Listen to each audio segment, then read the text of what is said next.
नमस्कार, myself Malika Parveen, assistant professor, government law college Bikaner.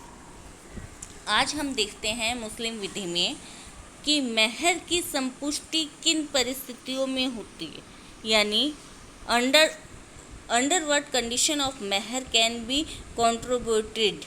यानी ये देखते हैं कि किसी व्यक्ति ने यानी किसी मुस्लिम पुरुष ने अपनी वाइफ को मेहर दे दिया है या नहीं दिया है, कब माना जाएगा। तो मेहर की संपुष्टि निम्नलिखित परिस्थितियों में होती है।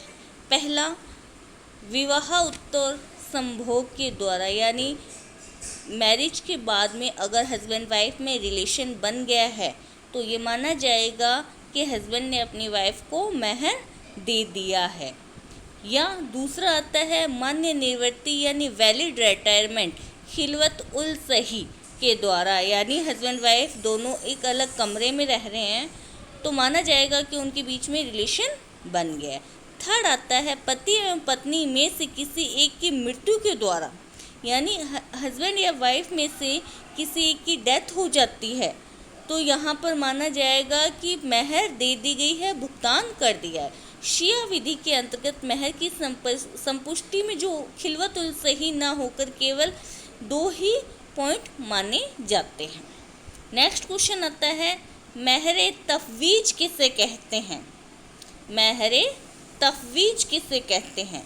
तो मुस्लिम विधि में मेहर विवाह से पूर्व, विवाह के समय या विवाह के पश्चात निर्धारित की जाती है। यानी मेहर की राशि कब तय की जाती है? एक तो मैरिज से पहले ही की जा सकती है, या मैरिज निकाह के समय की जा सकती है, या निकाह के बाद में भी तय की जा सकती है कि मेहर कितनी हो सकती है।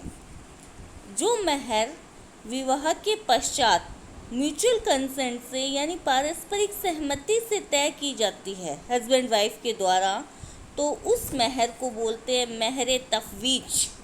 मेहरे तफवीज बोलते हैं, यानी जो मैरिज के पहले तय की जाती है या निकाह के समय अगर तय की जाती है, वो निकाह के समय या निकाह से पहले जो मेहर की राशि तय की जाती है वो तो क्या है उनके गार्जियंस मिलके करते हैं या पक्षकार आपस में तय कर लेते हैं। लेकिन मैरिज होने के बाद में अगर मेहर की राशि तय की जाती है, हस्बैंड वाइफ की म्यूचुअल कंसेंट से तय की जाती है, तो उस मेहर को बोलते हैं मेहरे तफवीज कहते हैं। नेक्स्ट क्वेश्चन आता है मेहर ए तकीते किसे कहते हैं। क्या है मेहर ए तकीते?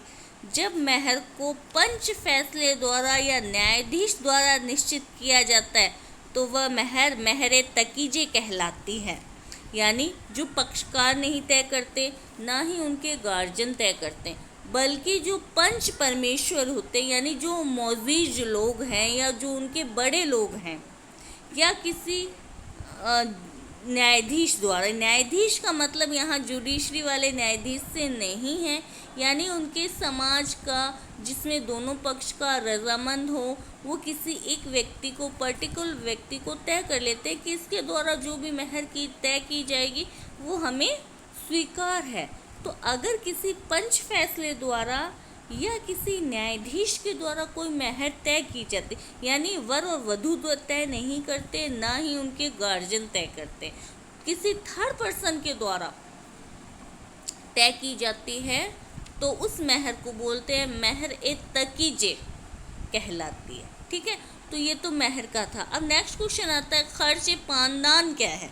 मुस्लिम पत्नियों को पति द्वारा लगातार दिए जाने वाला खर्च को पत्नी पानदान से संबंधित खर्चों में व्यय करती है, वह खर्चे पानदान कहते हैं।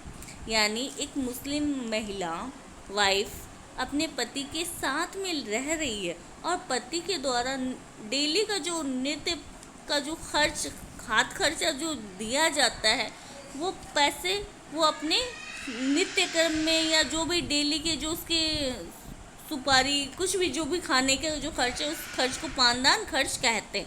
मुस्लिम परिवारों में से इस प्रकार का खर्च किए जाने की प्राय प्रथा थी, यानी मुस्लिम्स में ये प्रथा थी कि वो अपनी वाइफ को डेली खर्च दे।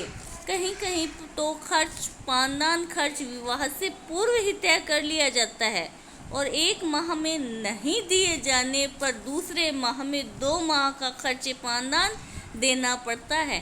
यानी जो काजू बादाम खाने वाली जो रस्म है वो, यानी अगर वो पान सुपारी खाए तो भी वो अपने पैसे खर्च करे, और अगर वो सूखे मेवे खाए तो वो भी अपने पैसे खर्च करे, वो पति से प्राप्त कर सकती है साथ में रहते हुए। तो इस खर्च पानदान को मेवाखोरी का खर्च भी कहते हैं, जो पत्नी अपने पति के साथ रहते हुए पति से डेली का प्राप्त करती है। तो ये 2-3 क्वेश्चंस थे हमने देखे हैं, आपको समझ में आए होंगे। अगर नहीं समझ आए तो प्लीज़ कमेंट कीजिएगा। Thank you so much.